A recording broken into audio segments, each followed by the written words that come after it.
بسم الله الرحمن الرحيم. الحمد لله رب العالمين والصلاة والسلام على أشرف الأنبياء والمرسلين. أما بعد ولا ليال كلمة دينا ما توحي كسب سنتا إن شاء الله تعالى الضوامضة على أو لو جيسو يولي بدبعتها إليها جارهان الضوامضة مركزي لحدود اللحاد وصن إلهي أولم يسترين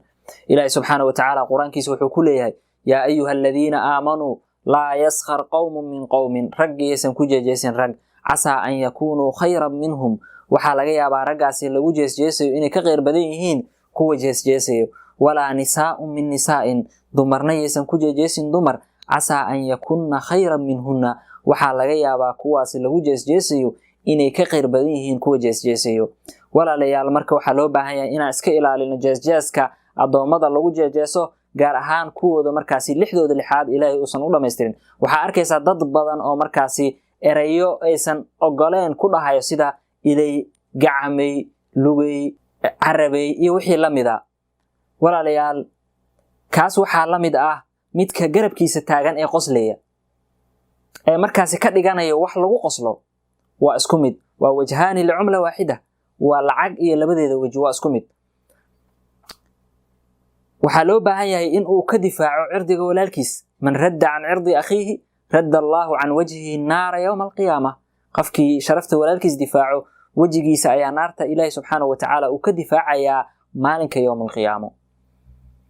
kaas waxa ka sii daran walaalayaal midka asagoo hortiisa taagan isku dayay inuu xaqiro erayo aad u liito sida jeerigan bal eeg jiiskan iyo wixii la mida markaas isku dayay inuu xaqiro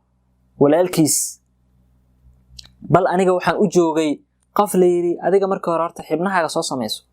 subhanallah xanuun intee leeg ay yeelan kartaa qof dhan oo markaas leeyri adiga xibnahaaga soo sameeyso adiga xibnahaaga ma adiga sameystay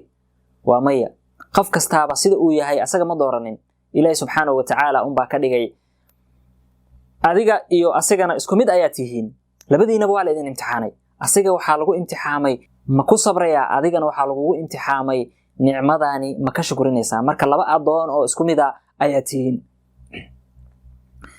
marka waxaan leeyahay dadka Soomaaliyeed